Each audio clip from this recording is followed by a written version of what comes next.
को कैसे स्टडी करोगे, उनको कैसे स्टडी करोगे, सारी स्ट्रैटेजीज मैं आपके साथ जो है कवर कर चुका हूं, जो लिक्विडिटी ट्रेडिंग मॉडल की है। अभी वॉलेटिलिटी बेस्ड ट्रेडिंग मॉडल में हम आए ही नहीं थे।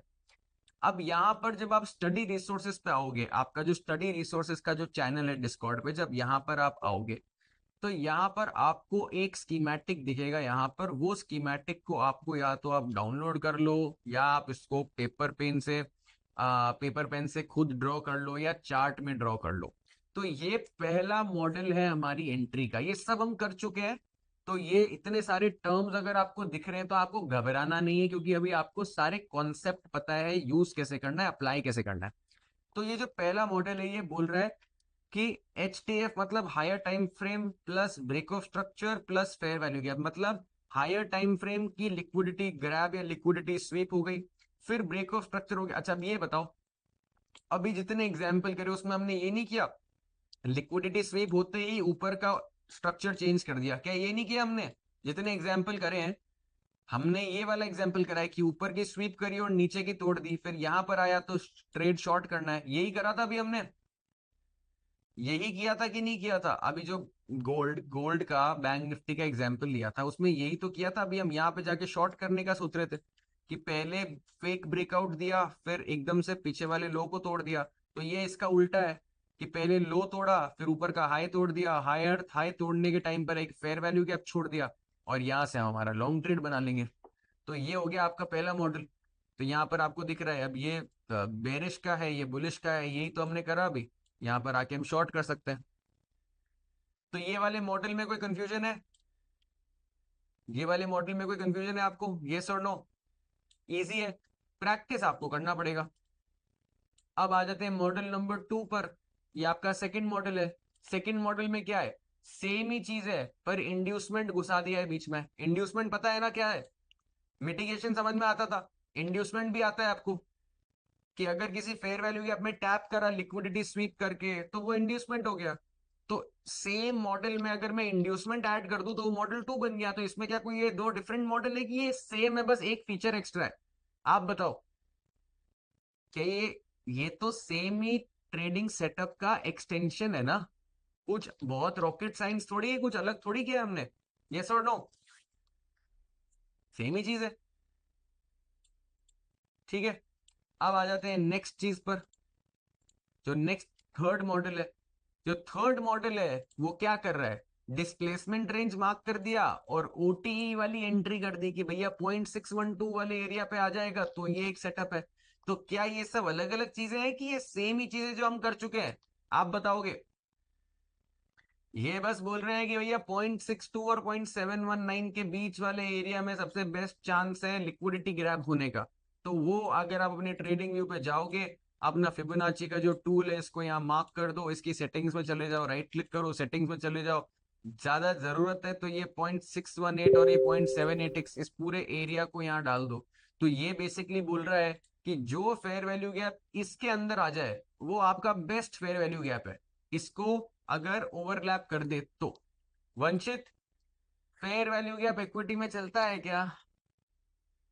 फेयर वैल्यू गैप इक्विटी में चलेगा क्या? नहीं चलेगा ना? तो इक्विटी के लिए पूछे क्यों रहे हो? 0.786 भी एक इंपॉर्टेंट रेशियो है। हम 0.618 यूज करते हैं, मैं कह रहा हूं कि कुछ लोग 0.786 को भी यूज करते हैं। तो इन दोनों के बीच का जो एरिया है उसको, जो वेस्टर्न ट्रेडर्स है, इसको ऑप्टिमल ट्रेड एंट्री बोलते हैं। अब आपको, आप चाहो तो आप ये कर सकते हो, आप चाहो तो आप बस यहाँ जाओ सेटिंग्स में इसको भी हटा दो, आपको सिर्फ ये चाहिए। Is it okay? जब आप खुद फिबोनाची रिट्रेसमेंट बनाओगे ना तो ये सब कुछ टिक टिक टिक टिक होगा। आप ये इसका स्क्रीनशॉट ले लो कि ये सेटिंग्स करनी है आपको। जो सेटिंग्स है आपके फिबोनाची रिट्रेसमेंट की वो बस एग्जैक्टली ये होनी चाहिए और कुछ नहीं है। अमित, स्क्रिप्ट सिलेक्शन आपको जो भी टाइम फ्रेम पर ट्रेड लेना है उसका एक हायर टाइम फ्रेम पर जाकर पॉइंट ऑफ इंटरेस्ट और लिक्विडिटी को ढूंढो। स्क्रिप्ट सिलेक्शन कैसे करोगे? अगर आपको 5 मिनट में ट्रेड करना है तो 15 मिनट में देखो कहां पर ऑर्डर ब्लॉक है, कहां पर फेयर वैल्यू गैप है, कहां पर लिक्विडिटी स्वीप है, कहां पर इंड्यूसमेंट हो सकता है, वहां पर अलर्ट डालो। जब प्राइस जाएगा, अलर्ट बजेगा, आपको फिर वहां पे ट्रेड लेना है। Order block, fair value gap एक साथ तो ओवरलैप कर रहे हो तो और भी अच्छी बात है, क्योंकि वो डबल कॉन्फर्मेशन है आपके लिए। अगर एक के ऊपर एक है तो मैंने आपको बताया कि आपका फेयर वैल्यू गैप का एसएल बड़ा होगा। निहार, निहार आप समझे? अगर order block fair value gap overlap कर रहे हैं तो आपका फेयर वैल्यू गैप का स्टॉप लॉस बड़ा हो जाएगा, राइट? पर अगर वो दूर दूर है एक दूसरे से, स्टॉक सिलेक्शन देखो अमित, पहली बात तो ये लिक्विडिटी बेस्ड ट्रेडिंग मॉडल आपको इंडेक्स में, कमोडिटी में अप्लाई करना है। स्टॉक्स में अप्लाई करना है तो सिर्फ ऑर्डर ब्लॉक्स के साथ अप्लाई करना है।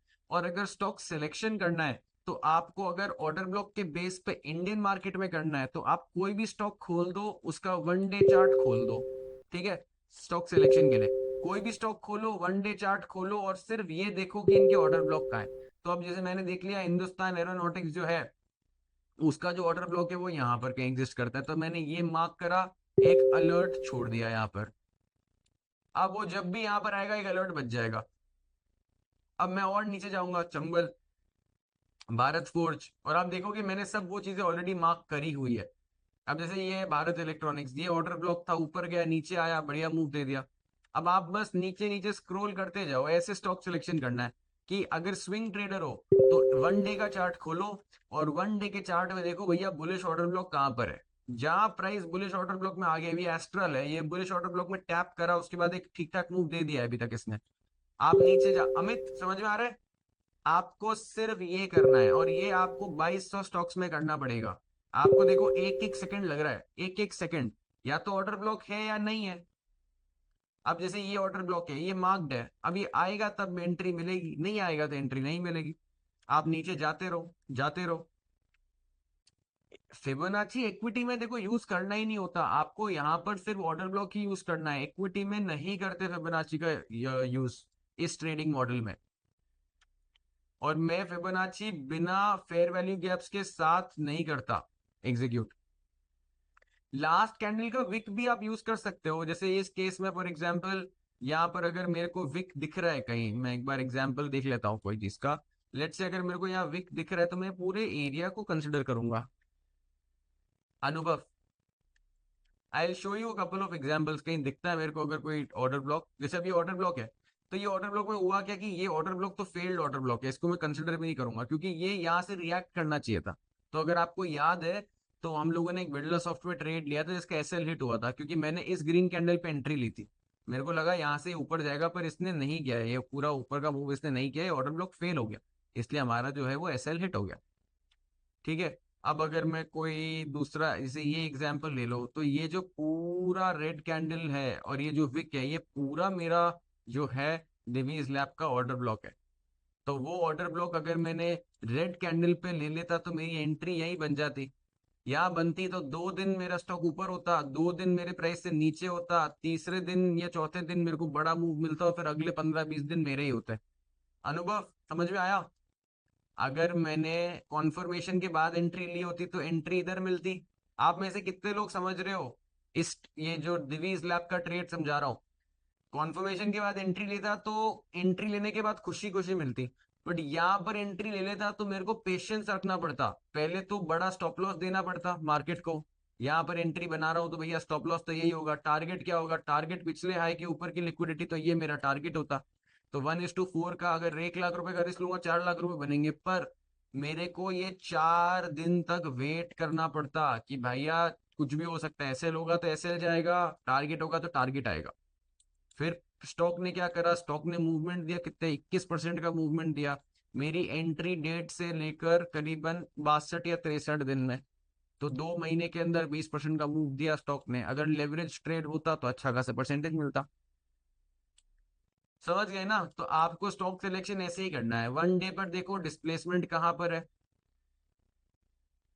एफवीजी और ओबी दूर हो तो आपको जो आपकी अगर मैं आपको इसको मिड कैप निफ्टी में दिखाता हूँ, शायद मिड कैप निफ्टी में दिख जाए।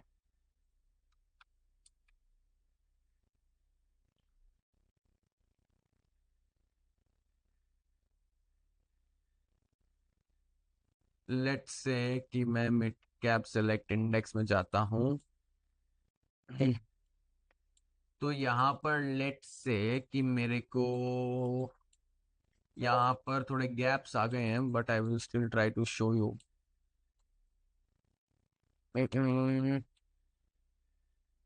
अब लेट से कि अगर मैं आपको इसका एग्जाम्पल दे सकता हूँ, या तो पास पास है, आपको दूर का एग्जाम्पल चाहिए कि एक दूसरे से थोड़े दूर हो।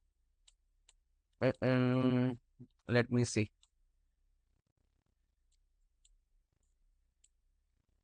अभी तक मेरे को दिखा नहीं एक एग्जाम्पल, बट फॉर एग्जाम्पल यहाँ पर लेट से मेरे पास एक फेयर वैल्यू गैप इधर कहीं है। मैं इस फेयर वैल्यू गैप को ट्रेड करने की सोच रहा हूँ और मेरा ऑर्डर ब्लॉक ऊपर है।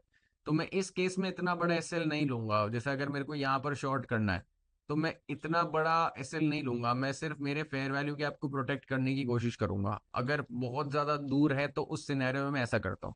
अगर थोड़ा ये नीचे होता और मेरी एंट्री यहाँ होती तो मैं इतना बड़ा नहीं प्रोटेक्शन देता अपने ट्रेड को। ये बता सकता हूँ। Example of marking best OB in equity including change of character and inducement. Syed, वो आपको ट्रेड टू ट्रेड डिपेंड करेगा।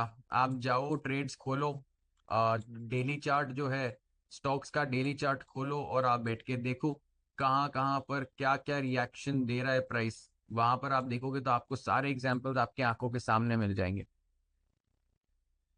कोई बेस्ट तरीका नहीं होता। आपको हर चार्ट एक डिफरेंट स्टोरी बताता है। हर चार्ट एक डिफरेंट तरीके से आपको एनालाइज और ऑब्जर्व करना पड़ेगा। अब जैसे एसीसी है तो ये एसीसी में बहुत अच्छा ऑर्डर ब्लॉक है।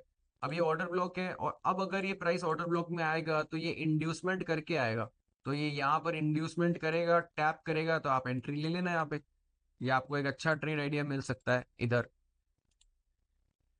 अंडरस्टैंडिंग। अब जैसे ये एबॉट इंडिया है, कौन सा था, हिंडाल्को था या एबॉट था, कौन सा एग्जाम्पल था भूल गया मैं। लेट मी सी। एक जगह फेल हो गया था ऑर्डर ब्लॉक, जैसे ये सीएसबी बैंक। अब यहाँ पर ऑर्डर ब्लॉक था, आया बट प्राइस फेल हो गया, प्राइस ने कुछ नहीं किया, तो ये केस में ऐसे लेट हो जाएगा। एंट्री आफ्टर कॉन्फर्मेशन मस्ट नहीं है, मतलब ये आपका स्टाइल ऑफ ट्रेडिंग है। आपको कॉन्फर्मेशन के बाद एंट्री लेनी है तो थोड़ा सा लेट एंटर करोगे, थोड़ा बड़ा एसएल होगा, बट ट्रेड का एक्यूरेसी विन रेट बढ़ जाएगा। बट अगर आपको अ, छोटा एसएल चाहिए और अगर आपको कॉन्फर्मेशन के बिना एंटर करना है, वो भी कर सकते हैं। Delivery is at an order block. Which one we need to prefer for taking trade, order block और फेयर वैल्यू गैप। अनुभव, मैंने आपको बताया अगर आप इंडेक्स, कमोडिटी, क्रिप्टो, फॉरेक्स, तो आप order block, fair value gap, जो भी आपको ट्रेड देगा आप वो एग्जीक्यूट करोगे। बट अगर आपको इक्विटी में ट्रेड करना है तो आपका प्रेफरेंस ऑर्डर ब्लॉक ही होगा। बीएएसएफ समझा दो। ओके, बीएएसएफ समझा देते हैं, बीएएसएफ इंडिया। देखो अब बीएएसएफ में क्या हुआ है कि ये आपका फेयर वैल्यू गैप था, प्राइस फेयर वैल्यू गैप में आके मूव कर गया। ठीक है। यहाँ पर भी अगर आप देखोगे तो यू प्रोबेबली हैव एफपीजी इधर और फिर एक एफपीजी इधर है। तो फेयर वैल्यू गैप से रिएक्ट करा है, बीएसएफ ने मूवमेंट किया है। बट यूजुअली क्या होगा, अगर आप इसका भी चार्ट देखोगे तो बहुत बार ऐसा होगा कि ये फेयर वैल्यू गैप से रिएक्ट नहीं करेगा। जैसे फॉर एग्जांपल यहाँ पर आप देखोगे ये पूरा फेयर वैल्यू गैप है, प्राइस ने रिएक्ट, हल्का सा रिएक्शन दिया, थोड़ा सा मूव लेकर आया, फिर अल्टीमेटली फेल हो गया। तो अगर आप एक देखो, ऐसा नहीं है कि फेयर वैल्यू गैप कहीं और चलेंगे ही नहीं। ऐसा नहीं है, like fair value gaps will work every, जहां जहां पे आपको उसको एग्जीक्यूट कराना है फेयर वैल्यू गैप्स वहां वहां पर। Just give me a minute.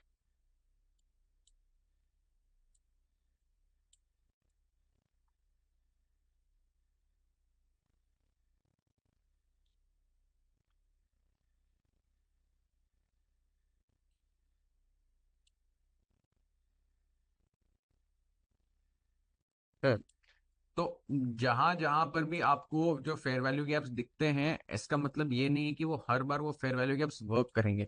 Indian equities में इंडियन इक्विटीज में डिपेंड करता है कि कैसा order flow model institution trigger करते हैं। अभी तक जो मैंने देखा है उसमें इक्विटीज में फेयर वैल्यू गैप का इतना ज्यादा रोल नहीं है, ऑर्डर ब्लॉक्स का रोल ज्यादा है। नौशाद, अभी जो ब्रांच है वो अभी हम करंटली कुछ नॉर्म्स की वजह से नहीं खोल रहे हैं कई ब्रांचेस। जैसे ही ब्रांचेस या फ्रेंचाइजिंग पे अगर इफ एट ऑल हम इन फ्यूचर करते हैं तो आपको डेफिनेटली कांटेक्ट करूंगा मैं। बट अभी मैं आपको कल या परसों कॉल करता हूँ, आपसे बात कर लूंगा, बट